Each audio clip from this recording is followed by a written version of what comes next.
मृत्यु के बाद शरीर भले भी नष्ट हो जाता है, लेकिन शरीर में मौजूद ऊर्जा यानी आत्मा समाप्त नहीं होती।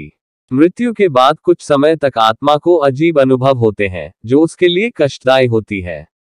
मृत्यु जीवन का वह सच है जिसे कोई मिटा नहीं सकता है। जिस प्राणी का जन्म पृथ्वी पर हुआ है, एक ना एक दिन उसकी मृत्यु भी निश्चित है। मृत्यु के बाद शरीर नष्ट हो जाता है, इसलिए उसे जला दिया जाता है या दफना दिया जाता है। लेकिन आत्मा कभी समाप्त नहीं होती, बस एक शरीर से दूसरे शरीर में रूपांतरित होती रहती है। इसलिए कहा जाता है कि शरीर नश्वर है और आत्मा अमर है। इस विषय में गीता में भगवान श्री कृष्ण कहते हैं कि आत्मा अमर और अविनाशी है, जिसे कोई शस्त्र काट नहीं सकता, पानी गला नहीं सकता, अग्नि इसे भस्म नहीं कर सकती और वायु इसे सुखा नहीं सकती। आत्मा वह है जो कर्मफल के अनुसार एक शरीर से दूसरे शरीर में भटकती रहती है।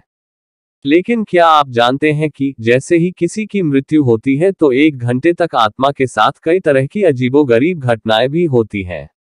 इन घटनाओं से आत्मा बेचैन और घबराहट से अचेत हो जाती है। गरुड़ पुराण में विस्तारपूर्वक बताया गया है कि मृत्यु के बाद 1 घंटे तक आत्मा के साथ क्या क्या घटित होता है। मृत्यु के बाद 1 घंटे तक होती है ये 7 घटनाएं। अचेत अवस्था। मृत्यु के बाद जब आत्मा शरीर से निकलती है तो कुछ समय के लिए अचेत अवस्था में रहती है। ये कुछ इस तरह का अनुभव होता है जैसे कोई मनुष्य बहुत परिश्रम करने के बाद खुद को थका थका सा या गहरी नींद में महसूस करता है, लेकिन कुछ समय बाद फिर से सचेत हो जाती है। सामान्य सा व्यवहार। मृत्यु के बाद जब आत्मा शरीर से निकलती है तो उसके साथ क्या घटित हुआ है इस बात का अनुभव उसे नहीं रहता। इसलिए जब आत्मा शरीर से बाहर आ जाती है तो उसके बाद भी वह पहले की तरह ही सामान्य व्यवहार करती है।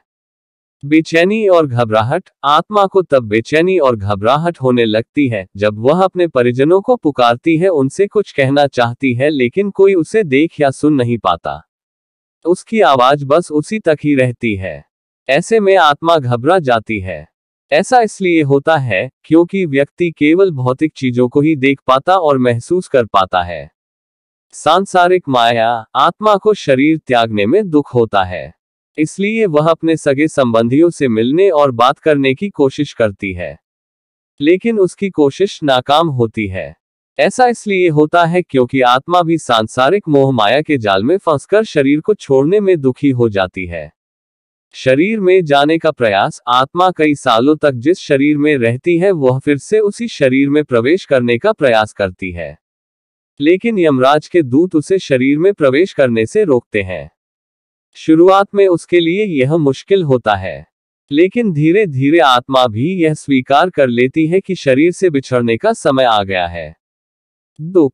मृत शरीर से अलग होने के कुछ समय बाद आत्मा अपने कर्मों को याद करती है। इस दौरान खासकर उसे अपने बुरे कर्म याद आते हैं। वह अपने परिवार वालों और सगे संबंधियों को रोता बिलखता देखती है और याद करती है कि किसके साथ उसने क्या अच्छा या बुरा किया।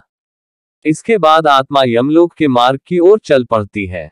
कर्म के अनुसार नया जन्म। यममार्ग में पहुंचने के बाद आत्मा को उसके कर्म के अनुसार नया जन्म मिलता है।